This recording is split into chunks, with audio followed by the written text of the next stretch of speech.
Superman's Grandma by Alana Henderson of Holmesville, 2286. Narrated by Janine Penfold. Can I do that? I'm 63, I asked Cherie, my dance teacher. Of course you can. Why don't we give it a go next week? She replied. For the remainder of the tap class, I couldn't take my gaze from the group of young women practicing their pole moves in the new dance studio.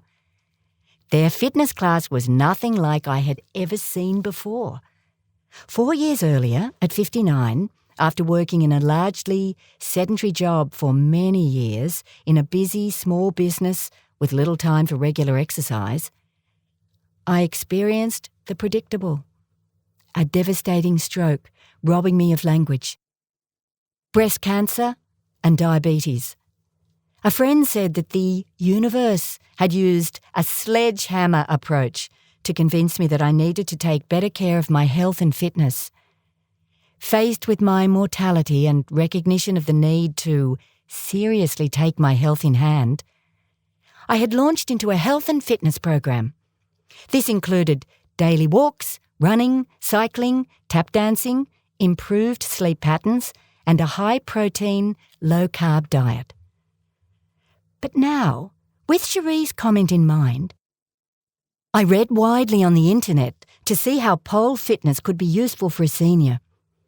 I found there were benefits for coordination, flexibility, balance, muscle, core, and bone strength. Physical improvements I needed to maintain for life. I found pole dictionaries with hundreds of moves, tricks, and tips. Can I really do that? I wondered. Then I realised that each pole move was carefully choreographed, working to more complex moves alongside increasing core strength, flexibility, and careful training. But I noticed that the dictionary videos and photos were of much younger people. However, with wider searching, I found some older women in the US and Japan. Well, I didn't feel 63, more mid-40s, so why wouldn't I give it a go? Not being one to shirk from a challenge, I resolved to take on this new adventure. Nevertheless, as I drove to my first class, I felt some trepidation and wondered if I had been impulsive in agreeing to the idea. After a thorough warm-up to bring some forgotten muscles out of hibernation, they were certainly awake the following day. Cherie demonstrated some hand grips for stability. She taught me how to climb by grasping my knees and ankles around the pole, low to the ground, and pulling myself up with my legs, arms and hands. She taught me beginner's chair and fireman moves. After a shaky start, I found some confidence and practiced them several times to become accustomed to the spinning pole. I felt rather pleased with myself. That day began my steady growth in an activity that I thoroughly enjoyed. I learned that pole fitness was a contemporary sport, not high heels, G-strings, or popping up in a gentleman's club as seen in old movies. I was inspired by Cherie, who gradually introduced me to more complex moves up to 2 meters from the ground. When I started, I could never have imagined doing crunches upside down, hanging from a pole. I gradually improved my strength through a full body workout in each class. It took several weeks to learn how to do 3 climbs to the top of the spinning pole, grasp it firmly with my feet, throw myself back with arms outstretched, then elegantly return safely to earth. I could feel my growing core strength, but more importantly, I proved to myself that the trauma of the stroke was now behind me. I was much more capable than had been predicted by doctors. I performed alongside the younger women in studio concerts and competitions and drew on my lifelong interest in dance to choreograph several routines. In one instance, I performed a duet with Cherie. In another, I rode in on a bike and rescued a stuffed cat stranded at the top of the pole.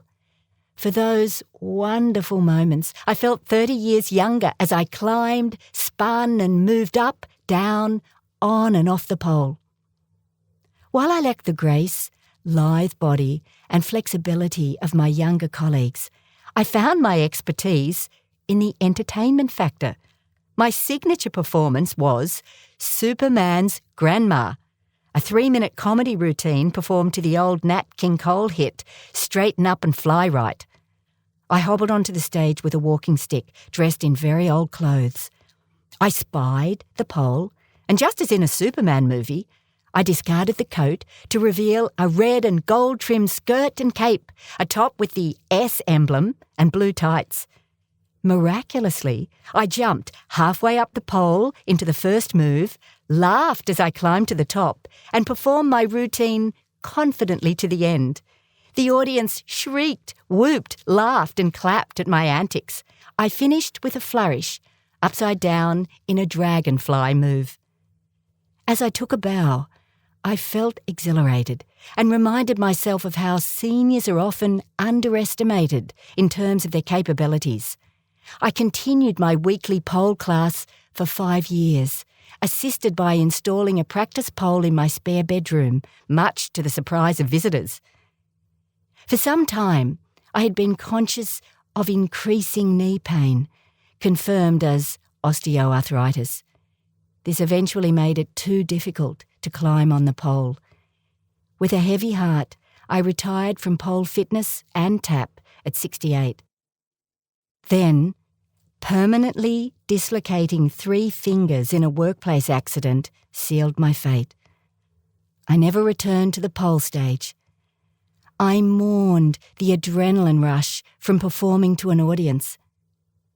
But several months ago, I reminisced with Cherie about my loss and how I missed pole. In her always positive manner, she said, "Well, you could do aquapole. If you fall, at least you will have a soft landing." I read about this burgeoning sport and became excited when I found a class at a local pool. As I enrolled for my first aquapole class at 71, I said to myself, I can do that. And I did. The end.